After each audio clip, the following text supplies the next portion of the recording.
guys, welcome back to my channel Life of Ramya. And இன்னைக்கு இந்த வீடியோல என்ன பார்க்க போறோம்னா what my baby eat in a day தான் பார்க்க போறோம். அவளுக்கு இப்போ 1.5 வயசு மேல ஆயிடுச்சு. அவளுக்கு என்னென்ன ஃபுட்லாம் நான் ஒரு நாளைக்கு கொடுக்குறேன் அப்படினு தான் இந்த வீடியோல பார்க்க போறீங்க. வாங்க வீடியோக்குள்ள போலாம்.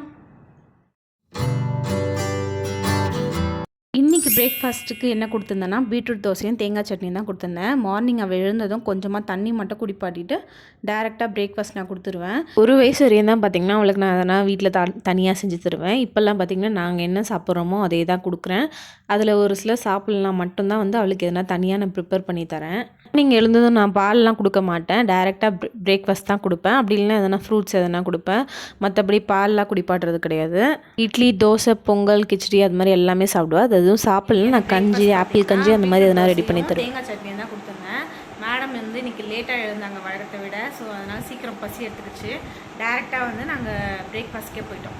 முடிச்சுட்டு பார்க்கலாம். அமிஷுக்கு நான் வந்து இந்த பிஸ்கெட்டோ இல்லை சர்லாக்கோ எதுவுமே நான் இது வரை கொடுத்ததே கிடையாது. எல்லாமே முடிஞ்ச அளவுக்கு வீட்டிலே தான் கொடுக்குறேன். இப்போ பால் கூட பார்த்திங்கன்னா ஃபீடிங் ஸ்டாப் பண்ணிட்டேன். அதனால் பேக்கெட் பால்ன்றதுனால ஒரே ஒரு டம்ளர் நைட்டு மட்டும் தான் கொடுப்பேன். ஃப்ரூட்ஸு, வெஜிடபிள்ஸ், கடலைங்க, அந்த நட்ஸு அந்த மாதிரி கொடுத்தே அவளுக்கு இப்போதுலேருந்து நான் பழக்கப்படுத்திட்டு வரேன். நெக்ஸ்ட்டு ஒரு 11-11:30 மணிக்காக பார்த்தீங்கன்னா ஜூஸ் எதுனா இப்போ கொடுக்குறேன். இந்த சம்மர் சீசன்றதுனால இப்போ ஜூஸ்லாம் கொடுக்க ஸ்டார்ட் பண்ணிட்டேன்.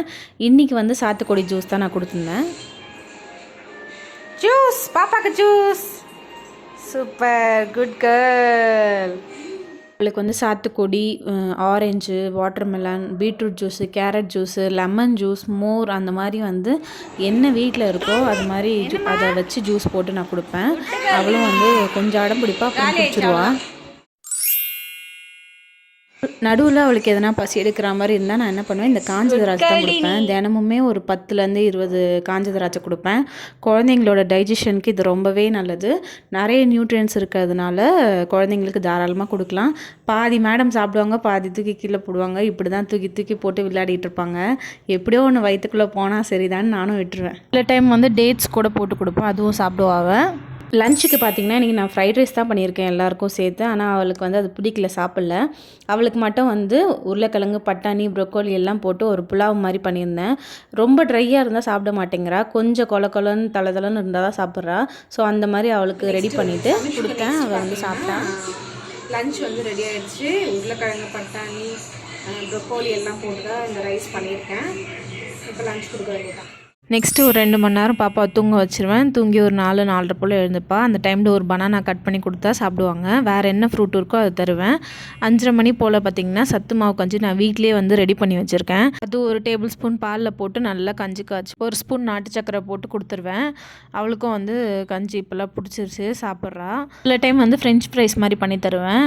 உருளைக்கிழங்கு நல்லா கட் பண்ணிவிட்டு அதை வந்து ஷாலோ ஃப்ரை பண்ணிவிட்டு ஃப்ரைஸ் போட்டு தருவேன், அதுவும் சாப்பிடுவாள். உளுந்தம் போண்டா பண்ணி கொடுப்பேன், அதுவும் அவளுக்கு ரொம்ப பிடிக்கும். இந்த மாதிரி வீட்டில் என்ன இருக்கோ அதை வச்சு நான் அவளுக்கு ரெடி பண்ணி கொடுத்துருவேன். டின்னருக்கு நைட் நாங்கள் என்ன செய்கிறோமோ இட்லி, தோசை எல்லாமே சாப்பிடுவா. அன்றைக்கி நாங்கள் சப்பாத்தி செஞ்சதுனால அவளுக்கு மட்டும் கேரட் கிச்சடி. சமிக்ஷுக்கு இப்போ பார்த்தீங்கன்னா கேரட் கிச்சடி தான் ரெடி பண்ணிகிட்ருக்கேன். எப்பயுமே வந்து ஒரு 8-8:30 மணிக்குள்ளே தான் மேடம் சாப்பிடுவாங்க. வீட்டில் மோஸ்ட்லி வந்து இட்லி, தோசை, அதுக்கப்புறம் பால் சாதம், அதுக்கப்புறம் இந்த மாதிரி கிச்சடி, தக்காளி கிச்சடி, கேரட் கிச்சடி, அந்த மாதிரி ரைஸ், என்ன ரைஸ் மத்தியானம் நான் அவளை சாப்பாடு கொடுக்குறனோ அதுவே மீதி இருந்தால் அதுவே நைட்டு கொடுத்துருவேன். நைட்டுக்குன்னு ஸ்பெஷலாலாம் எதுவும் செய்யறது கிடையாது. சப்பாத்தி அதை தவிர்த்து மீதி என்ன டின்னர் செஞ்சாலும் அவள் வந்து சாப்பிட்ருவா. லஞ்ச் பொறுத்த வரையும் பார்த்திங்கன்னா சமிக்ஷுக்கு வந்து நாங்கள் வீட்டில் என்ன செய்கிறோமோ அதான் கொடுப்பேன். அது தவிர்த்து வந்து கேரட் சாதம், பீட்ரூட் சாதம், உருளைக்கிழங்கு, பட்டாணி சாதம், அந்த மாதிரி காய் சாதங்கள்லாம் நிறைய சேர்த்துப்பேன். அப்புறம் கொண்டக்கடலை சாதம் அது மாதிரிலாம் கொடுப்பேன். நைட்டு அவளை தூங்க வைக்கிறதுக்கு முன்னாடி எப்பயும் போல் ஒரு டம்ளர் பால் வந்து குடிப்பாட்டிட்டு தூங்க வச்சுருவேன். அதுக்கப்புறம் நடுவிலலாம் மோஸ்ட்லி அவள் எழுந்துக்க மாட்டாள். இதுதான் பார்த்திங்கன்னா சமிக்ஷு பாப்பாவோட ஒரு நாள் full day routine, food routine. எங்களுக்கு முடிஞ்ச அளவுக்கு இந்த பேக்கரி ஐட்டம், செர்லாக்ஸ், சுகர் ஐட்டம்லாம் அவாய்ட் பண்ணுறது ரொம்பவே நல்லது. இது என்னோட ஒப்பீனியன். முடிஞ்ச அளவுக்கு வீட்டில் செய்கிற ஃபுட்டே கொடுங்க. ரொம்ப ரொம்ப தேங்க்ஸ். அண்ட் இந்த வீடியோ பிடிச்சிருந்தா லைக் பண்ணுங்கள், ஷேர் பண்ணுங்கள், கமெண்ட் பண்ணுங்கள். Thank you all.